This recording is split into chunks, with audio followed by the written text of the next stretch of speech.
Trendy TV. ప్రధాని నరేంద్ర మోదీ ఇటీవల లక్షద్వీప్ లో 2 రోజుల పాటు పర్యటించారు.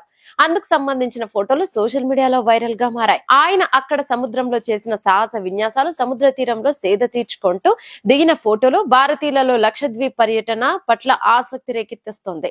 దీనిని చూసి మాల్దీవులకు పోటీగా లక్షద్వీప్ మారగలదనే ఆందోళన అక్కడి పాలకులు అనుచిత వ్యాఖ్యలు చేశారు. దీనితో భారతీయులలో అగ్రవేశాలు చెలరేగాయి. దాంతో బైకాట్ మాల్దీవులు విపరీతంగా ట్రెండ్ అవుతున్నది. మాల్దీవులపై భారతీయుల ఆగ్రహం కట్టలు తెంచుకుంటున్నట్టు ఈ ధోరణి వెల్లడి చేస్తోంది.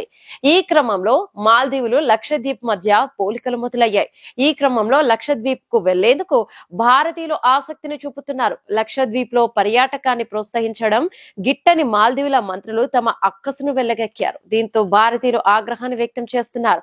టూరిజం పై ఆధారపడ్డ మాల్దీవులకు భారత్ బలం ఏంటో తెలియదని మండిపడుతున్నారు.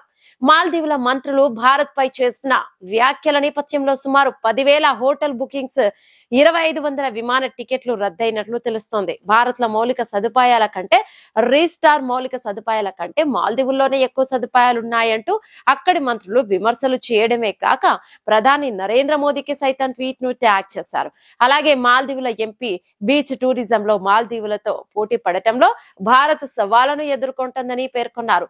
మాతో పోటీ పడ్డం భ్రమ అంటూ కామెంట్స్ చేశారు. మాల్దీవుల్ లాంటి సేవలను భారత్ ఎలా అందిస్తుందని ప్రశ్నించారు. తమ దేశం అందించే సర్వీస్ ను ఎలా అందించగలుగుతారు, పరిశుభ్రంగా ఎలా ఉంచగలరు, అక్కడ గదుల్లో వచ్చే వాసన పెద్ద సమస్య అంటూ ట్వీట్ చేశారు. దీనిపై భారతీయులు మండిపడుతున్నారు. $6 బిలియన్ జీడీపీ గల మాల్దీవుల ఆర్థిక వ్యవస్థకు పర్యాటక రంగమే కీలకం. అందులో భారతీయ పర్యాటకులు అక్కడి పర్యాటక రంగంకు ఆధారం. లక్షద్వీప్ ను పర్యాటకంగా భారత్ అభివృద్ధి చేస్తే తమ దేశ ఆర్థిక వ్యవస్థ కుప్పకూలిపోతుందనే ఆందోళన వారి మాటలలో వ్యక్తమవుతుంది.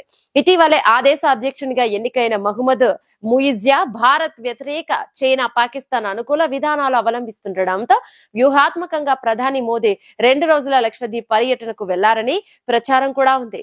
ఇక మాల్దీవుల ఆర్థిక వ్యవస్థ టూరిజం ప్రధానమైనది. ఏటా 8 లక్షల మందికి పైగా విహార యాత్రికులు మాల్దీవులను సందర్శిస్తారు.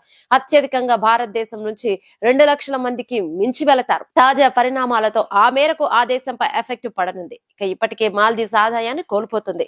ఇదే ధోరణి భారతీయులు కొనసాగిస్తే మాల్దీవ్స్ ఆర్థిక వ్యవస్థపై మరింత ప్రభావం పడే అవకాశం కూడా ఉంది. ఈ వీడియో మీకు నచ్చినట్టయితే లైక్ చేయండి, షేర్ చేయండి, కమెంట్ చేయండి, సబ్స్క్రైబ్ చేయండి.